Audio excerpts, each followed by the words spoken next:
This is Ian Cameron for Sportsbook Review, and I am ready to take a look at your MLB overnight lines for the games on Tuesday, June 28th. Thankfully, a better card than the one we got on Monday. So let's get down to breaking down these games. Let's take a look at Texas Rangers and the New York Yankees to start things off on the Tuesday, June 28th card. And we've got Cole Hamels against CC Sabathia here in a battle of southpaws. And I think one southpaw out of these two is going to have a little bit of an edge. And I'm talking about Cole Hamels, who comes into this start just pitching really, really well for the Texas Rangers. He's got a .87 ERA. Texas 3-0 in his last three starts during that span. 2 runs on 12 hits and 20.2 innings of work.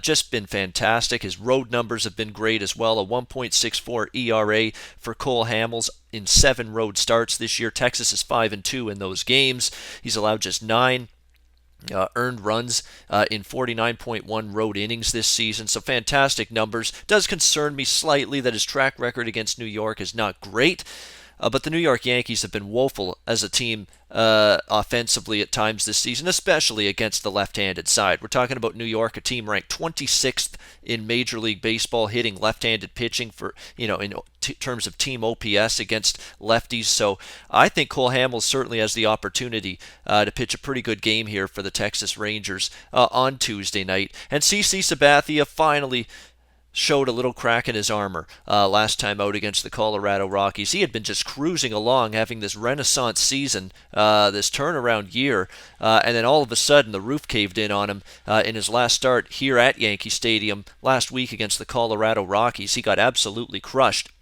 allowing 6 runs on 7 hits and 4.1 innings of work. Left that game with an ankle injury. Now, all reports from New York say he's going to be okay. He's feeling all right. He's ready to go to make this start Tuesday night against Texas, but I'm not sure. You got a guy that finally got roughed up. The innings are piling up. An older guy who's had a history of injuries in recent years. Now coming off an ankle injury. Now you got to face a potent Texas Rangers lineup and a Texas lineup that's mashed lefty pitching all season long. Texas 4th in team OPS against lefty pitching this season. 800 OPS as a team against lefties for this Texas lineup. So I think they're going to be able to have some good swings, good at-bats against Sabathia here, who does have some question marks with the ankle injury coming back from that and the ability to just bounce back from a rare, rough outing last time against the Colorado Rockies. I'm going to look to Texas as the small road favorite here. You can get Texas around -115, -120. Currently in that price range. They should have the edge with Cole Hamels and, quite frankly, the better team at a reasonable price at this point in time. So I'll look to Texas, maybe a slight lean to the over as well, just because I'm a little bit worried for Sabathia. He might get hit in this game. So Texas and over, definitely 2 ways I would look in that game against the Yankees on Tuesday night, June 28th. Baltimore, San Diego, and an identical pitching matchup from the one that we saw when these teams played at Camden Yards just last week. It was Ubaldo Jimenez against Eric Johnson in a pitching matchup in that series, and we're going to see that same pitching matchup unfold at Petco Park between these teams on Tuesday night. Ubaldo Jimenez, to me, just still can't get things figured out. Hasn't been very good.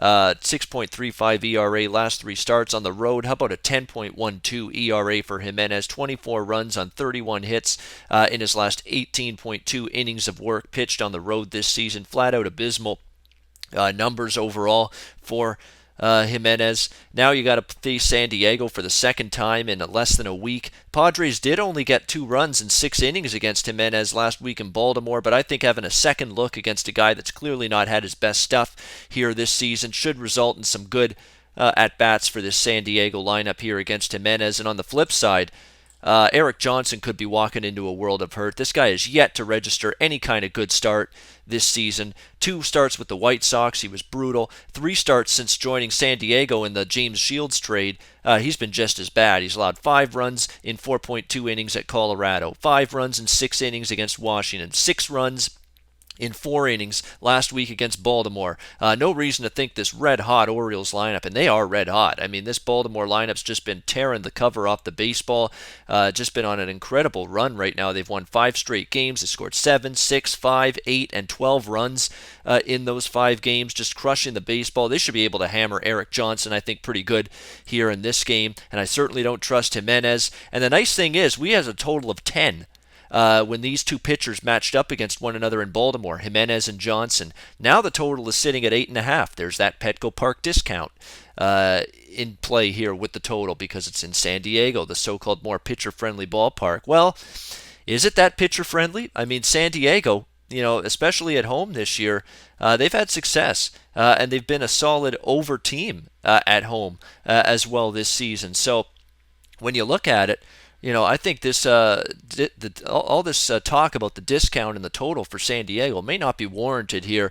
8.5 may turn out to be pretty cheap in this game. Baltimore certainly has the potential, I think, to approach this total of 8.5 by themselves. The way they've been hitting the ball and the way they hammered Eric Johnson last week at Camden Yards should be able to have equal success here. And Jimenez, don't trust him with San Diego getting a quick turnaround second look against him. So over 8.5 sets up to be a pretty solid play there, in my opinion, between the Orioles and Padres Tuesday night, June 28th. And one other game I was kind of interested in, Pittsburgh-Seattle. Seattle's been very good against lefties this year as a team. They've got pretty good numbers when facing lefty pitchers this season, so it should be a favorable matchup for them against John Neese. John Neese to me has been very, very hittable for this Pittsburgh Pirates from this Pittsburgh Pirates rotation. One of a few guys that has really underachieved here for Pittsburgh from a starting pitching perspective. In recent games. Just a brutal current form for John Neese. 9.18 ERA for him in his last 3 starts. He's allowed 17 runs on 24 hits in 16.2 innings of work over his last 3 starts. 0-3 are Pittsburgh in Neese's last 3 trips to the mound. On the flip side, Hisashi Iwakuma pitches here for Seattle. He's not exactly been great either in his last few starts. He's been hittable, but the last 2 starts in particular, at Boston, at Detroit, where he got roughed up, pretty tough lineups and pretty favorable ballparks. He has pitched much better in his career here at Safeco Field. He's been a lot better actually pitching here in Seattle than he has on the road in the past. And I think he might be able to come in here and have a pretty solid outing for Seattle. And I think the schedule is a little bit more in Seattle's favor here than it is for Pittsburgh. Seattle gets a day off on Monday. Pittsburgh does not. Pittsburgh had to play that afternoon game against the Dodgers on Monday. Now you got to fly out to Seattle without a day off to play the Mariners here to start this series at Safeco. So I think from a scheduling perspective, might be a little bit of a situational advantage as well with Seattle. Moderate price delay with them. I know Pittsburgh had a very good series against the Dodgers. They won 3 of 4 before dropping the Monday finale. Maybe it's a sign they're turning things around after that dismal slide they went through, but I still think Iwakuma is has a little bit of an edge starting pitching-wise here over John Neese. John Neese could be in for a little bit of a rough go here, especially facing now an American League lineup with some pretty potent sticks in the middle of that lineup when you talk of the likes of Kyle Seager and Robinson Cano and Nelson Cruz in the middle of that Seattle lineup that have been hitting the ball pretty well. Even Leonis Martin and guys like that have been hitting pretty good as well for this Seattle lineup. So I think the Mariners might be worth a look there at a moderate minus 135, minus 140 price, taking on the Pittsburgh Pirates on Tuesday. Jose Urias back on the mound for the LA Dodgers at Milwaukee, and the Urias mystery continues. Can he finally show up and pitch well on the road? We know he's had some pretty solid outings at Dodger Stadium early in his young career, but being able to pitch on the road is still a question mark with this guy. We'll see if he can pitch well against Milwaukee. And if he can, Dodgers might be able to get a victory there because Chase Anderson got absolutely lit up by the Dodgers just recently when he pitched against them at Dodger Stadium. Don't really trust him to get them out here. So we'll see if Urias bounces back.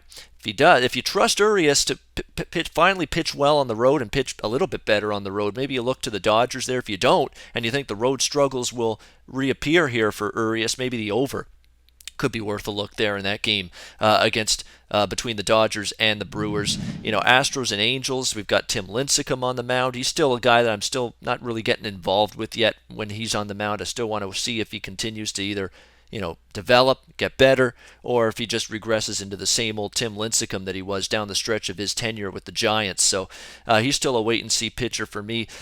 Toronto and Colorado. Happ against Butler. I want to bet against Butler at every opportunity. He's probably going to be in tough here. Hasn't pitched well at Coors Field. Now you got to face the potent Blue Jays, but it's well priced there, minus 140, minus 145 there in that range with the Blue Jays. So not a game I'm likely to get involved with. Lean to the Jays, but not sure you're getting the best of the number or the great value with Toronto in that game. All right, that is it. That's your look at MLB overnight lines for the games on Tuesday, June the 28th. As always, I'm Ian Cameron for Sportsbook Review. Check out sportsbookreview.com every single day for the latest in quality sports betting information with live odds, daily articles, daily videos to help you become a winning sports bettor. And until next time, enjoy the games and good luck. Always on the go? Bet365 has one of the top mobile platforms in today's market. Sign up today and don't let your busy life keep you out of the game.